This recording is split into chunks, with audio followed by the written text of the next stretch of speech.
Welcome to the Big 12 Insiders, your Big 12 sports show. Here's your host, Brien Hanley. Hey, everybody, what's going on? This is your man, Big B, Brien Hanley. Welcome back to the Big 12 Insiders. We appreciate you guys being in here.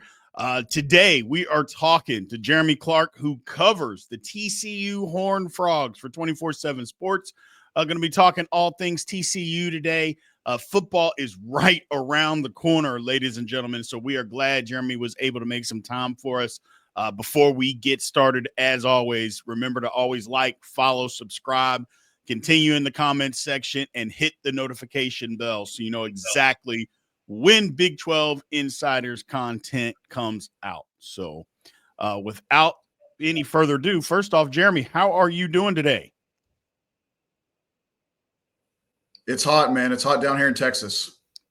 Yes, it is. Yes, it is. It is absolutely scorching here today. They talking about it might rain, but I'm like, yeah, that's not going to do anything but make it more humid. So Exactly.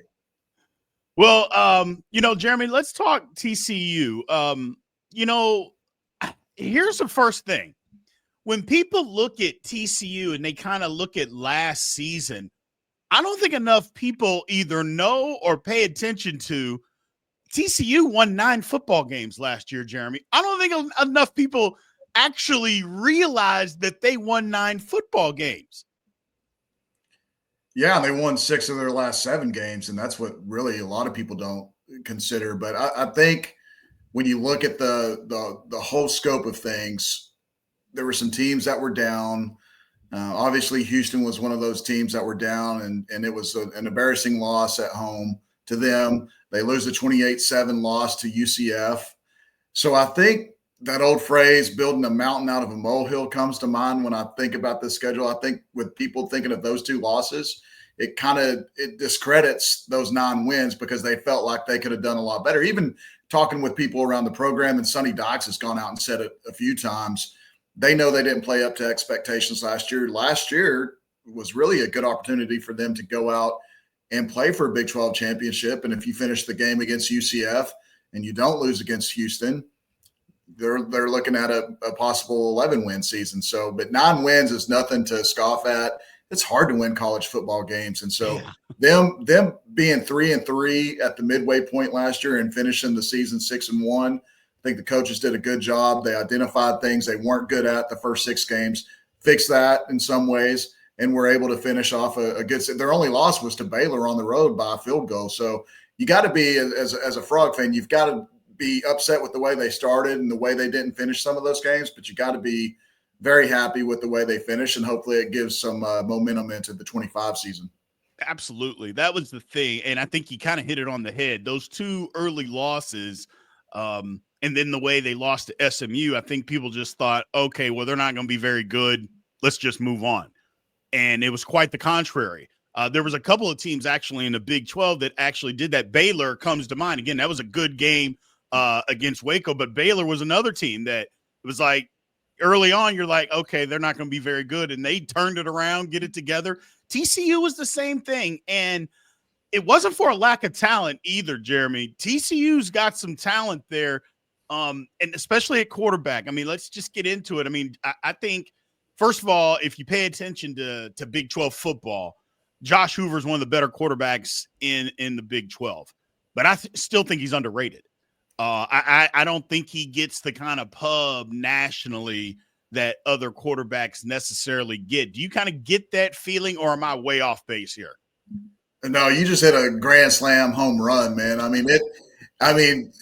You couldn't have said it better. I think when everyone looks at Josh Hoover, TCU fans know he's a really good quarterback. But when you go beyond Fort Worth, even in the Big 12, Brien, I don't think he gets as much credit as he deserves. When everyone talks about the Big 12 quarterbacks, they mention, obviously Sam Leavitt. They mentioned Jalen Daniels at Kansas. They mentioned Baron Morton at Texas Tech. And I'm missing a lot of key guys. But Josh Hoover just always seems to be maybe the 5th or 6th guy that's mentioned. And, I mean, he threw for almost 4,000 yards last year, broke a TCU single-season record for passing yards. And I think people finally started to kind of notice who Josh Hoover was, because hey, Tennessee's getting this great quarterback from TCU. That was the whole rumor mill over spring ball that Tennessee was going to land Josh Hoover, and Josh was like, no, I'm staying here at TCU. I'm not going to Tennessee. So I think Josh is primed for a big year. Obviously, they have to replace some key receivers like Jack Besh and Savion and J.P. Richardson, who's having a great camp at Chicago. But they do have a lot of key weapons returning, and he's got some guys that he could still chunk the ball around to. But yeah, man, Josh Hoover is probably the most underrated guy, in my opinion, in the entire Big 12. Right. And TCU throws the football. They throw it a lot. A quick question about that. Do you think maybe some of the early season struggles, or maybe because they didn't really struggle offensively. I mean, they put up points. But do you think it's one of those things to where TCU may have to try to run the football a little bit more this season to get out what they're trying to get done? Or are they strictly going to continue to rely on Josh Hoover to get things done? Well, I think the biggest reason last year was simply because they couldn't run the football. They only averaged 113 yards. But if you look at where Kendall Browse has been, even at Arkansas before he came to TCU, Arkansas had the number 7 rushing offense in the nation. So Kendall Browse does put a huge emphasis on trying to run the football. They just didn't have it last year, whether it was offensive line play, whether it's the running back play. It was just a mixture of all things that could go wrong trying to run the football. So they had to rely on Josh. You have a guy that can spin the ball like him, get it out to receivers like Savion Williams, who was a 3rd-round pick, Jack Besh, who was a 2nd-round pick, J.P. Richardson, as I mentioned earlier. He wasn't drafted, but he's having a really good shot to make the Chicago Bears roster. And then you have Eric McAllister, who's coming back this year, who a lot of people feel is one of the top 2 or 3 receivers in the Big 12. So you had to go with what your offense was and the weapons that you had, which was obviously – the quarterback and the receivers. That was going to move the ball best for them. And let me tell you, there is a huge emphasis on them wanting to run the football. Kendall Browse, even going back to when he was at Baylor, when Art Browse's dad was the Baylor head coach, everyone thought of Baylor as just being this, hey, we're just going to go out and throw it 60 times a game. Now, they averaged like 200 yards rushing a game, and they just had guys that can spread the field like Corey Coleman, who's now a coach at TCU. But they just had that offense set up to where you can make one play off the other. So the run game is a huge emphasis for them because they know it's going to open up the passing game, which will in turn let Josh have another big year. Yeah, that's what I was, you kind of looked at TCU last year, and I think that's kind of what it was, especially maybe in some of the games that they had a lead in. It's like, if you run the football a little bit, maybe take some time off the clock, but you're right. If you can't do it, you still got to be able to move the football, man. You can't just say, oh, I'm going to run it when it's not being successful. So I totally get it. You mentioned having to replace some weapons. I mean, 3 guys in the NFL. I mean, that's a lot. And they were good football players. Again, I still think a little underrated, though, Jeremy, when you talk about in the Big 12. I still think those guys, while we knew they were really good, you think about it, those receivers are a little bit underrated. But let's talk about some of the guys that are coming back that are going to replace those playmakers.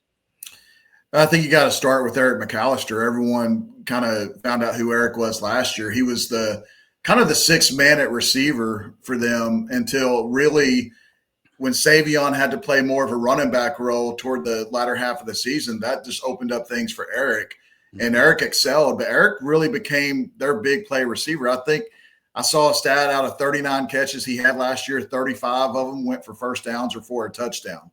So that is in my mind, a very, very clutch receiver. He had big receptions against Kansas, long touchdown, a huge 84-yarder against Texas Tech, which put them ahead of the Red Raiders late in the game. He's a guy that I feel I keep telling this to everyone that will listen, but I feel really confident just after seeing his and Josh Hoover's connection in that bowl game.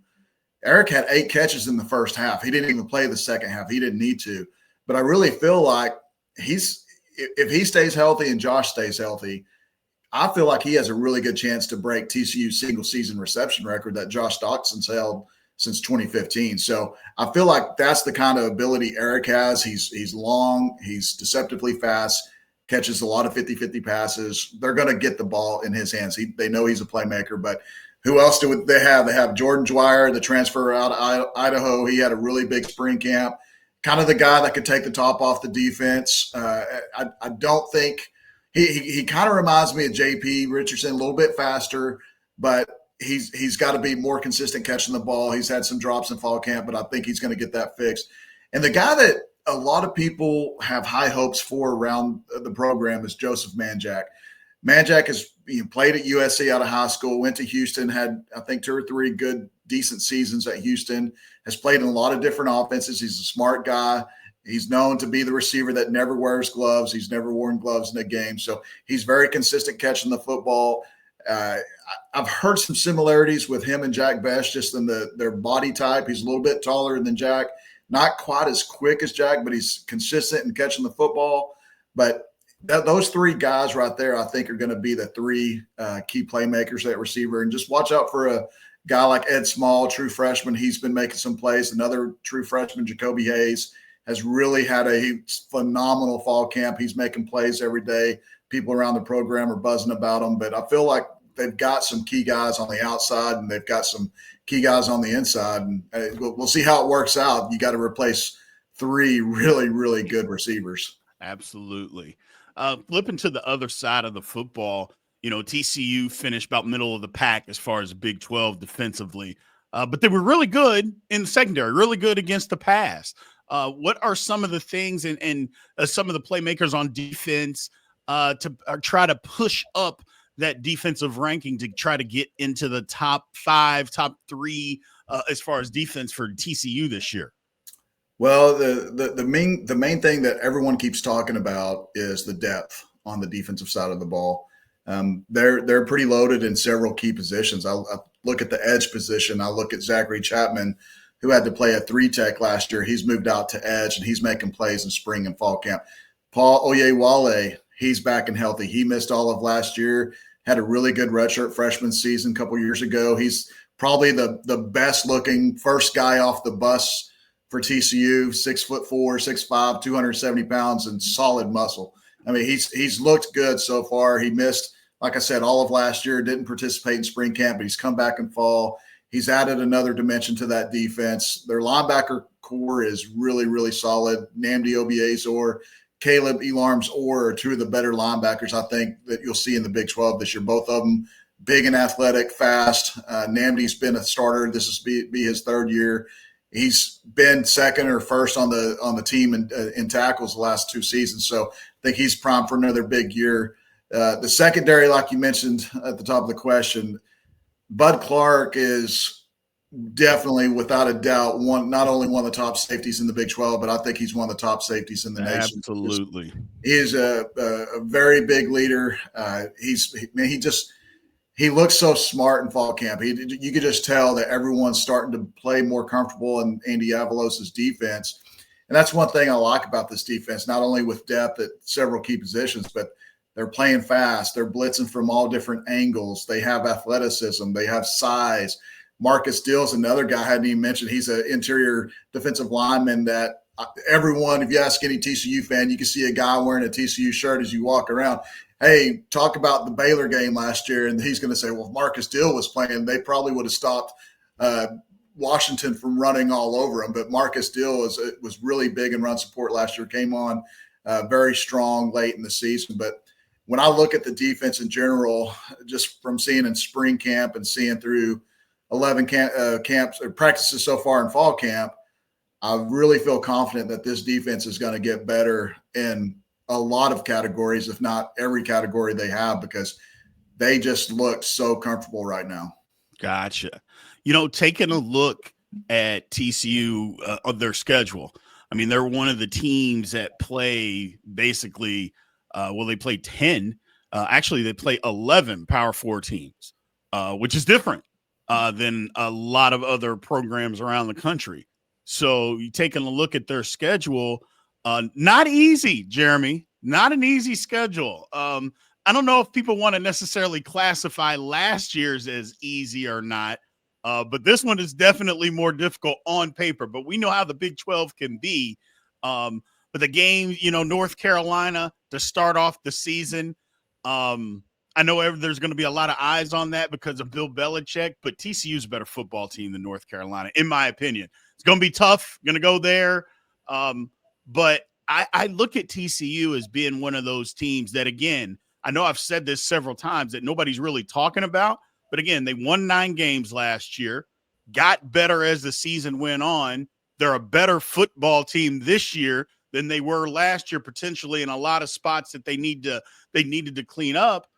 I think they're a sleeper to win the Big 12 here, Jeremy. I just a lot of people aren't going to say TCU, but you're going to look up. I'm just saying, just talking to people, talking to you, you're going to look up. They got a shot to be in Arlington, Jeremy. They really do. I mean, I think the sky's the limit for them if they stay healthy. I think this roster is about as good as I've ever seen, and I'm year 21 covering the team. It's loaded from top to bottom on both sides of the ball. A lot of depth, and you're right. People are going to look at that schedule. It's going to be a tough game against SMU. I mean, right. They're playing the series finale over in Fort Worth. That's going to be a tough game. On the road to Arizona State, it's going to be a tough game. Obviously, they've had trouble in the past playing at Kansas State, Manhattan. It's hit or miss if they're going to be successful there. And then they got to go on the road to BYU. I think out of their non-conference games this year, they go on the road 5 times. So West Virginia has always been tough for them on the road. But I'll say this: last year's schedule, they had 4 of the top 5 teams in the preseason Big 12 poll that they played, and the only team they lost to out of those top 5 teams was Baylor. So I look at, you have to play the schedule that's in front of you. Absolutely. And you never know with the Big 12, like you said, there's so much parity. Who would have thought that BYU was going to have the run that they had last year? Who would have thought that Baylor was going to start off the way they did? And Kansas had so many eyes on them to begin the season, and they start off very bad, and then all of a sudden they beat 3 top 25 teams. So it's a weird conference. You just never, it sounds cliche, but you never know what's going to happen on any given Saturday. But I feel confident that TCU is going to be better on defense to start off with. I feel confident. One guy that mentioned earlier, the run game, Kavorian Barnes from UTSA, he was a guy that had almost 900 yards as a true freshman, I believe, for the Roadrunners. And then he's just kind of battled injuries throughout his career. Well, he's at TCU now. He looked great in spring camp, looked great in fall camp, runs downhill as a 225-pound back that has good jump cut ability, will run over you. He's not going to run a 60-yard touchdown, but he's going to get you 15 to 30 yards in a blink of an eye. He's got that kind of quickness. But I feel really confident if they can start the season good, start with the win over North Carolina. Watch out for Abilene Christian, because those suckers almost beat Texas Tech last year on the road. So they lost some of their key guys, but obviously you don't want to look past an Abilene Christian, because they do have a lot of those kids that don't make it at the top level that transfer into them and get a lot of playing time. But SMU will be tough. Arizona State will be tough. But I feel like if they could start the season with the 5-1 and the schedule sets up good to where they can win every game or they can lose every game by a close margin. But I'm with you, man. I've told it to several people. It would not surprise me in the least if we just look up and all of a sudden TCU's going to Arlington and playing for a Big 12 championship. I really feel confident, staying healthy, that they have the players and the coaching staff to help get them there. Gotcha. Well, Jeremy, man, thank you very much for giving us your time today, man, and talking to us about TCU. It's going to be an exciting football season. Looking forward to seeing the Horned Frogs in person. I may get over to a couple games because I'm not far away. So I appreciate you giving us your time, and thank you very much. You bet, Brien. All right. Thank you, guys, and we will be back soon to talk more Big 12 football and Big 12 insiders. We appreciate it. Thank you for watching the Big 12 Insiders, your Big 12 sports show. This has been a Spirit Street production.